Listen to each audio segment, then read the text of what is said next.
Joan Benson adopted two infants and two 12-year-olds to complete what she hoped would be a loving, permanent family. The older two boys had many complex emotional problems, which made Joan and her husband feel it was above their pay grade. Then Joan's life crashed, and she was left devastated and alone.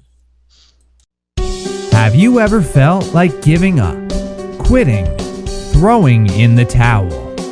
Welcome to Never Ever Give Up Hope featuring Carol Graham. She's an author, health coach, and motivational speaker. Backed into a corner multiple times in her life, Carol shares with you stories on how she overcame some of the toughest obstacles a person can go through in life, but refused to give up hope. Rather than admit defeat, an opportunity was presented, and it involves each and every one of you. Carol will feature spectacular guests who will share their messages of hope, encouragement, and their inspiration to prove why life's adversities only make you stronger.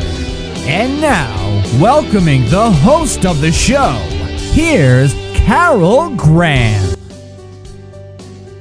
Joan Benson is a wife, mother, grandmother, author, and speaker. She has written for 30 years in educational publishing, and her work has been published in multiple magazines. Her debut historical fiction novel, His Gift, was published in 2020. Welcome, Joan. Thank you. It's nice to be here, Carol. When I was looking through everything that you had sent me, your bio, etc., I really love the cover of your book. And I look forward to talking to you about that today. But first of all, we're going to talk about your life leading up to that point. And let's start with the adoption of your children. Okay. Yes, we had always planned to have a big family. My husband and I had been childhood sweethearts, so we had lots of time to plan this. And then it didn't come to pass, and we didn't even know why for a few years until they ran a myriad of tests. But at one point, we decided it was time to look into adoption. So we went through the processes, and they were long and drawn out to adopt our first infant. And this was in 1969, so I need to give you a little context with that. So there were still babies available to adopt a little bit more readily than today. All right, and then as soon as we could, he was a perfect little boy, baby boy. We got him when he was just barely out of the hospital and loved on by everybody in the family. And so then we went back and said, okay, we're ready for a second baby right now as soon as we could.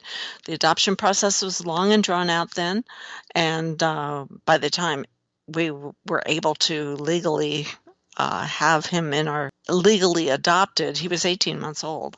And so it took a long time to go through the court system and all the rigmarole with the adoption agency.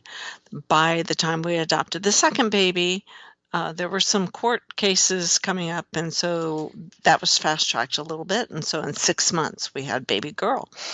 And all was well with the world, and I was the happiest young mom. I just had waited and waited to be a mom. Everything was going well, but by the time baby girl was 21 and a half months old, we had the itch again because we had always planned to have at least 3, maybe 4 children. Okay, so we started talking to the agency, and I said, well, we're sorry. The laws had changed at that point, and so we had...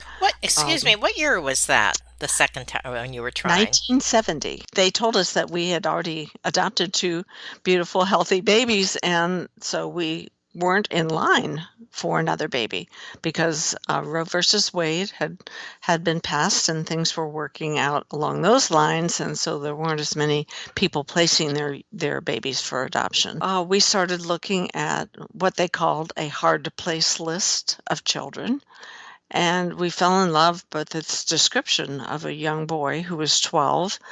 He was actually living in a group home in Texas, and there was a part of him that attracted us to his bio, to who he was, because we thought he might fit in best with our family. And he did have a faith background. And so there was a sense that he realized that there was, a God. And so we thought that might fit in our family. So we drove to Texas and we brought Larry home. And the first 12 months were like a honeymoon. And we'd been Really? not told all the details. Actually, our pediatrician said, if you know anything about the first 5 years of their life and it hasn't been too extraordinarily difficult, then you'll probably be okay. If they had a, basic Hmm. bonding opportunity with parents. Well, we weren't given that much information. We knew that the last years were really difficult. There were 6 kids in the family. The courts didn't intervene until the older 2 had gotten in trouble with the law. Also, giving you the context of the era in 1970, both of our older boys that we adopted came from alcoholic families. Hmm. And there wasn't a lot of science done at that Hmm. point Hmm. about either the personality impacts from the dysfunction in the family when there's an alcoholic parent, or the genetic. We kind of were going in naive and blind, and we were young. Um, so we had all 4 children by the time we were 28, thrust into sort of a middle-aged stage with these 12-year-olds and then the little babies. The honeymoon period was going on, and Larry just adored the little kids. Well, he kind of fought with the little boy, our brother, my son, but the baby girl and he were just best friends and spent a lot of time. That was back in the era before car seats even. So they would sit in the car as we drove him to this school, because we had built a house out in the country. It was ideal, we thought, for these older kids. We had horses, we had dogs, we had land, places to run, but the school was also out in the country. So Hmm. we decided to give that a try the first year. We were outside of a university town in the Midwest, and so we went to this little country school. Larry actually didn't have reading skills. My 3-year-old was doing more with reading than Larry could, so we had all these deficits educationally to deal with. I was a reading specialist, so I could pitch in on that level, but the emotional stuff was what we weren't quite prepared for. There were so many emotional things that we couldn't deal with because they weren't on the surface. The resources that we had available were not equipped either, I might say, because we were going to counselors, we went to our pastor, Hmm. we went to the educators, and it was like nobody knew how to equip us in a better way. Hmm. So at that particular point, like 10 months into the first adoption of the 12-year-old Larry, a friend of ours who was an attorney in town called and he said, "We know that you have adopted a 12-year-old plus your little ones." And we were close friends.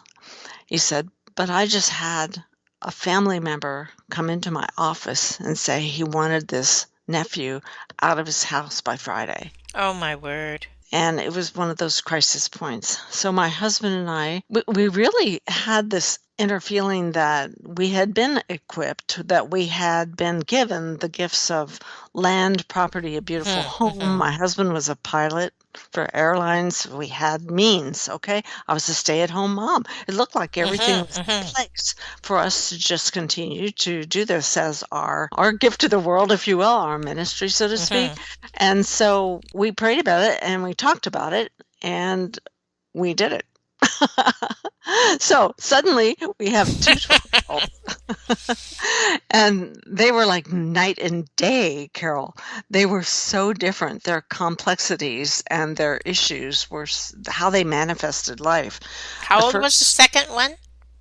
the second one was 12 also. Oh, okay. That's right. Okay. Now we had built this big 4-bedroom home and we had one very large bedroom where Larry was at the first 12-year-old. And so it was no problem with space. It was no problem. We put another twin bed in. It was all fine and good. And they would be brothers. Okay. Yes, it all sounded really idyllic, but it was not. Okay, so the second boy that we were told, he was described to us by the educators at his school, that he was emotion locked. His mom, Hmm. his father had died when he was very little.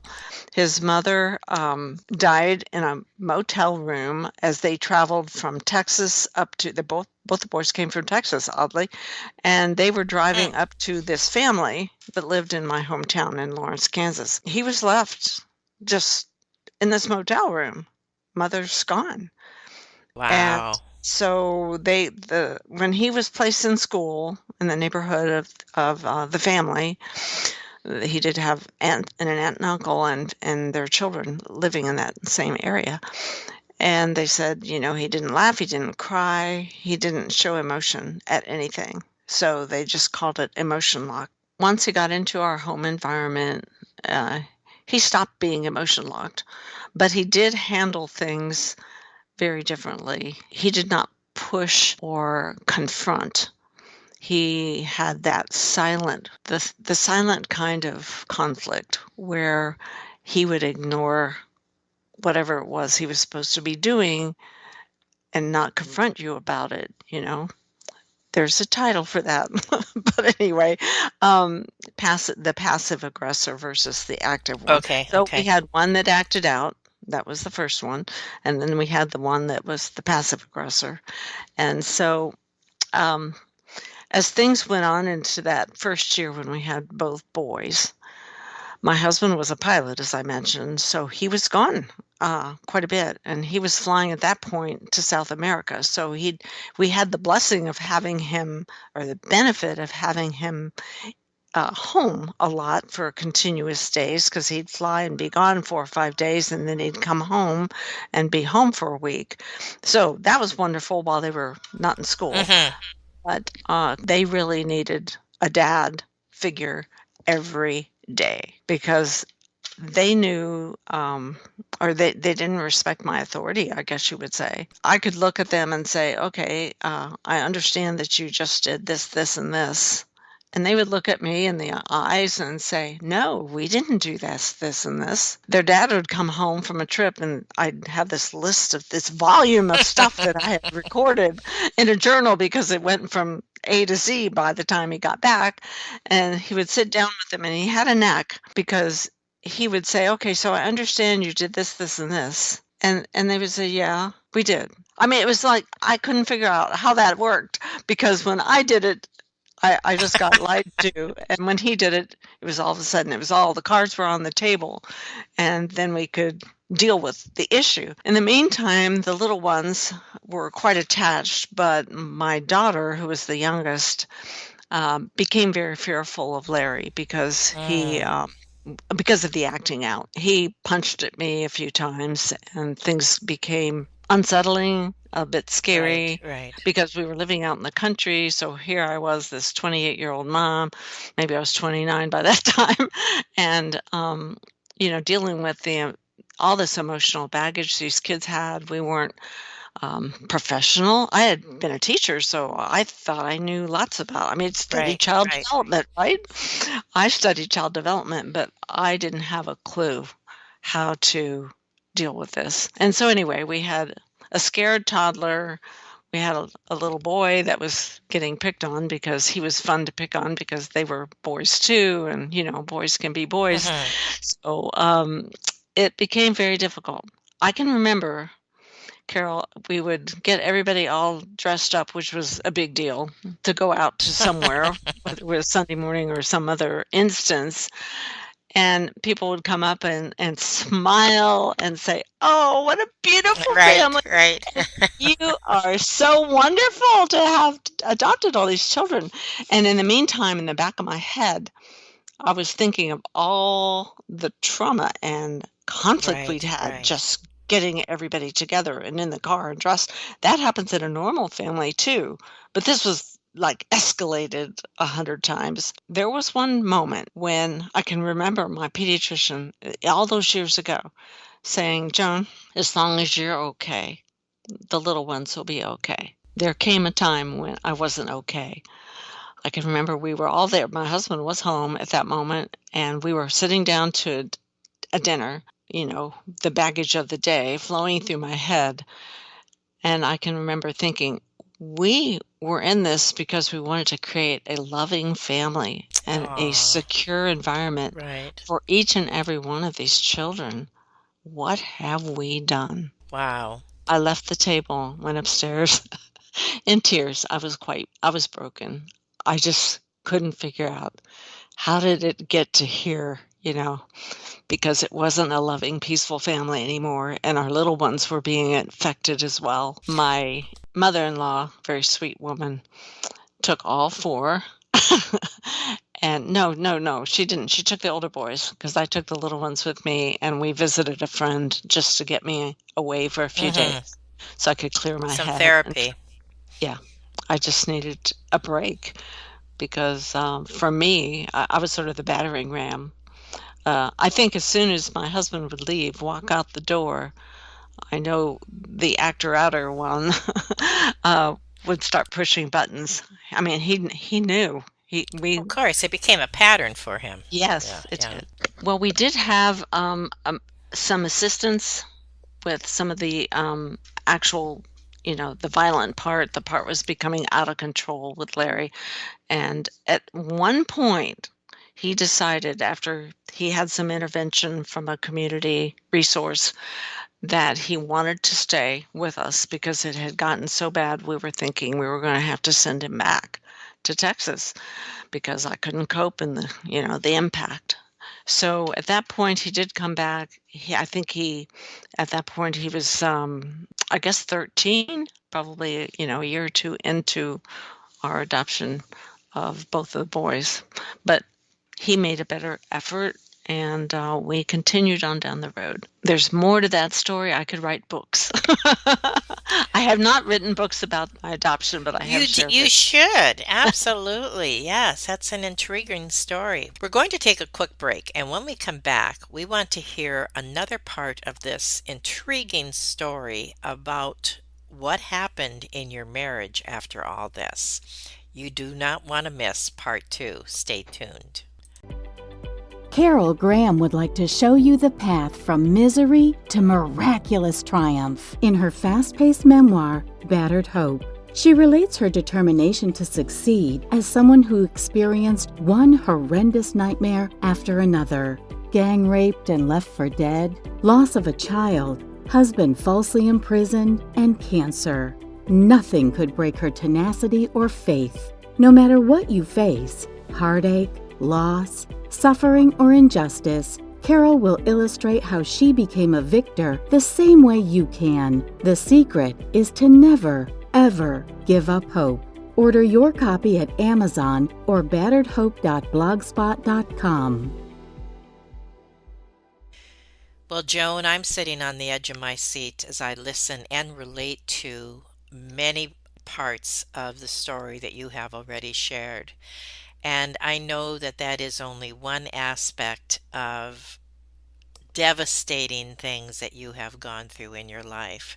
And I appreciate you sharing your story with us today.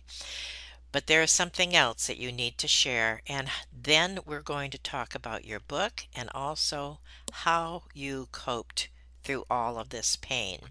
So now let's go back to when you were in your 40s and your childhood sweetheart, best friend, and only lover left your marriage for a woman 14 years younger. Yeah, that was tough. We had just moved across the country from the Midwest to the Eastern Shore of Virginia, and my husband had taken a new job. And part of the issue that was driving him, and which led to our move, was because he had had to stop flying. He had a brain aneurysm, and he had headaches all the time. But they said it was too difficult to do surgery. Well, there was just a high risk if they did surgery to fix the aneurysm in his brain because it was going to possibly leave him, in a wheelchair. So he didn't opt for that. He just suffered with it. Okay, so now he's grounded and looking for satisfaction in a new field. And so we moved to the east, and he took a job with a respectable company, and the kids were kind of excited. They'd never lived near the ocean before, so they were all hyped up. But the younger two children at that point were 16 and 18. The older boys were no longer living at home. We had been in our new home for about a year, and I knew things were getting a little bit different because we had been so close. I mean, you know somebody really well when you start dating at 15. We got married out of college, and then, we'd been married 22 years. I noticed at some of the, like a Christmas function for this company, all the women were dressed appropriately, I guess you'd say. And here I came in my best of my teacher clothing. We'd kind of were struggling at that point financially, and I didn't have any ball gowns, and I didn't have any dropped cleavages, and I just, I looked like I taught school, and the contrast was striking.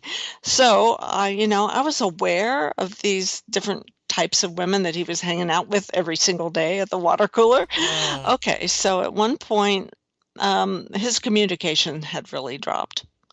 And I kept trying, to what's wrong? How can we fix what's wrong? Just talk to me.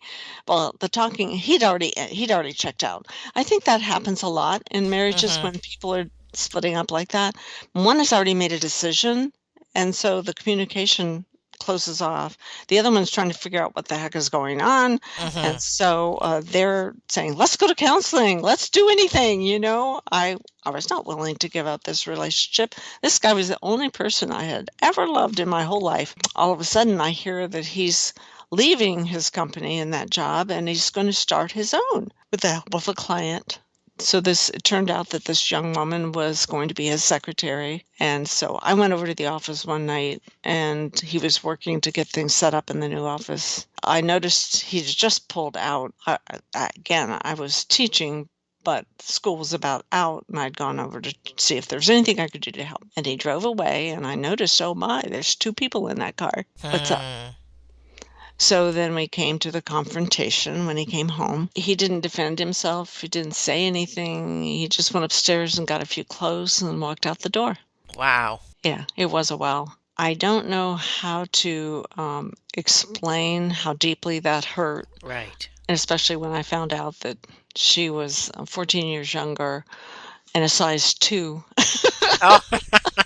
I was not heavy, but I was, a middle-aged mom at that point. I thought I was old. I was only 42 at the time. Mm-hmm. I look Mm-hmm. back now and I think, oh my goodness, I was just a kid. But I felt like I was old, and I had teenagers, and we had these older boys. And so, I really did Right. not see Right. myself as a young person. So it was a big blow, and the children were reeling because he'd been a role model. He'd been the head of the household, so to speak, led family devotions. We went to church as a family. All that was in place. The people that knew us thought of us as role models. We were the role model Uh-huh. family. And then to have it just blow up like this Yes. was incomprehensible. His story goes on, and it becomes more of a soap opera than you can imagine. I won't go into all the details, but he did end up in prison for white-collar crime. He ended up staging his own death off the coast of Oh Florida, my Lord. and it goes on and on. He married somebody when he was still married to wife number 2. I mean, it blew up in such a way that you have to say, "Who is this?" No kidding. Yes. Well, while he was in prison, he was diagnosed with bipolar. That is a whole nother story. Yes. But the fact is, it did change who he was. I've tried to speak to people about that wasn't the man I was married to. I didn't recognize this person and the choices he was making and the things that were driving him. That was not my husband and my childhood sweetheart. That's interesting that you said that. We are celebrating our 50th anniversary this year, and my husband 30 years ago had a traumatic brain injury as a result of a car accident. So again, I am relating to many of the things you Mhm. are saying, and the personality change is. Mhm. I mean, he was 7 years in bed, and it took a lot Wow. before he, became a portion of the man that he had been before. But Mhm. thank God he did. And Oh, good. I do understand the pain and the headaches, and let alone everything else you were going through. So if I am relating to your story in that way, I know that there are many others, and they are seeing your strength and your tenacity and your compassion and everything that you have done regarding adopting your children and living through this kind of trauma, etc. So in summary, before we get into your book, maybe just summarize what happened so that we can see the upside. The upside is I did have a faith, faith in a God beyond myself. And so I guess you would say when you get to those moments when everything has been stripped out from under you, Hmm. financially, personally, emotionally, then you look to something beyond yourself. Most people do. And at that point, as the saying goes, it's kind of trite, but I was at the bottom of the well, Hmm. but the bottom was secure because when I looked up, I knew that the things I believed in were true because in a million different ways I had support through the grieving, support Hmm. through how to restructure my life. I didn't even know who I was. I was this little girl of 15, and we had Hmm. been a couple. So everything that I was a part of this Right, duo. exactly. Yeah. And I honestly didn't know who I was by myself. And so I went to some counseling, which was very helpful. I find out who I was on the Myers-Briggs personality test, and that was like, wow, this is really me. And I can live with me with this help of my Father God. So um, I it was a very precarious time just as far as seasons of life go, because our children, as I mentioned, were 16 and 18, so they were almost to the empty nesting. So I was coming home a lot of times to a dark house on a Friday night because they had plans with their friends, right? They weren't going to hang around and watch mom grieve. I mean, Absolutely. how much fun would that be? So they were grieving in their own ways, but they were, leaning on their friends, their peer support. And so my life definitely changed. But as they say, you grow, you grow in those valleys of darkness, and you either grow or you wilt and die. And Exactly. yes, Yeah. and so I became who God intended to me to be by myself, and eventually, not immediately, eventually, I was introduced to a really nice, stable man, and I am remarried, and we are co-parenting, blended family, but they're all grown. So we have shared grandchildren and 4 younger children, all about the same age. That's what I needed to hear. And I can imagine that your story could fill a couple books. And I'm wondering why you have not written those books. Well, actually, I was asked about writing the one about my ex-husband that, you know, so we had 22 years of marriage plus 6 years of dating and then all this drama. And at that point, and I still will say this, there were too many family members that I thought would Yes, yes. feel the pain. Yeah.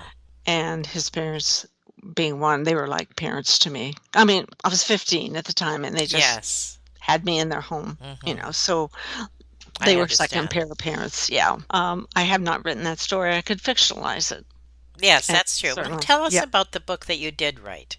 Okay, and it is a fictionalized version. That was a good segue, of real life story in my mom's life. So after my mother passed away, I started digging in her journal a little bit, her diaries back from when she was growing up, and she was a teenager in a senior in high school, the year of the Great Depression market crash that October. And so my mom was a very gifted pianist, and that I knew well. And she was also a strict piano teacher for me, and so I was going to learn to play or else kind of thing. But my mom was a very gifted pianist, and she had dreamed of concertizing. And at that era, we're talking 1929, that was possible because all the kids graduated and went to college back then, only a few, and maybe a finishing school for a little bit. But anyway, she auditioned to play a Rachmaninoff concerto with the Detroit Oh, Symphony, my word. and she won. And so that meant that she was going to be slated for like this debut experience to give her to launch her professional career if she wanted to go play professionally. And so that was October when she won the award of the honor of playing with the symphony. That was going to be in January, and she was able to attend one rehearsal with them, which was a thrill. Then the market crashed. Her dad lost his job. They moved to Chicago, and I won't tell the rest of the story. But that is Fair enough. what do we do when circumstances are beyond our control? Here was this kid who had, I mean, she really questioned her faith at that point because she had been raised to believe, and she thought, I was given this talent. I've worked really hard to perfect that talent. And now this, dreams that have been snatched from our grasp Hmm. that we don't expect when we put all of our effort into achieving.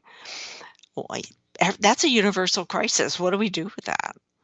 I think everybody at some point in their life has a disappointment, and they have to figure out, okay, what do I do with this? What do I learn from this? How do I move on beyond this?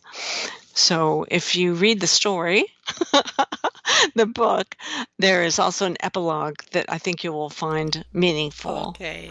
about my brother. Oh, And so, yes, he became a professional musician, by the way. I became the family scribe. yeah, that sounds that way, right?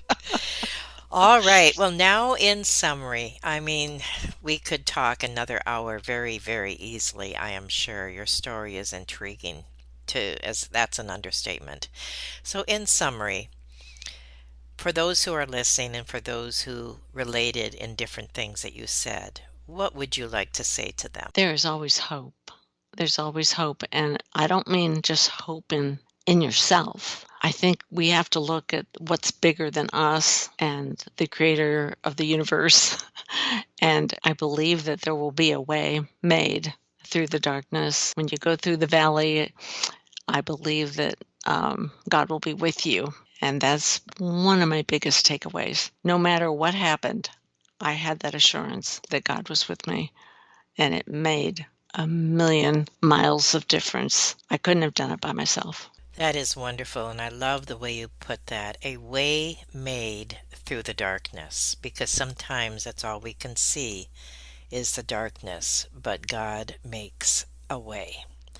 Thank you so much for sharing that. Wonderful, and I so appreciate you sharing from your heart today on Never Ever Give Up Hope. Thank you for listening to Never Ever Give Up Hope, featuring Carol Graham. Did you know that most people succeed because they are determined to? Quitting was never an option. Carol loves your comments and will respond to each one. So please subscribe and review this podcast. A rating of 5 stars would be outstanding and appreciated. Remember, if you are still here, there is always hope.